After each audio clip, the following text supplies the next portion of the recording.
कवन काम बा देह में आगू लगावला के कहतरी कि रजऊ कवन काम बा देह में आगू लगावला के आ फोनवे परबती यावला के ना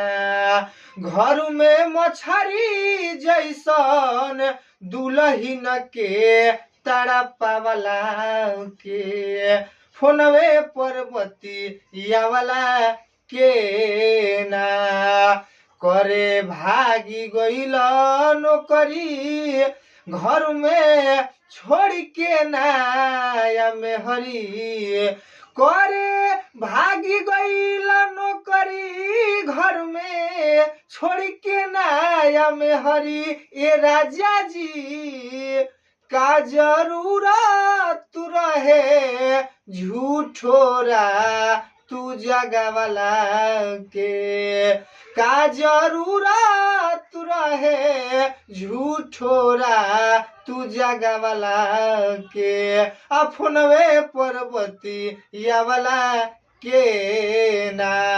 घर में मछरी जैसन है दुलहिन के तड़पावला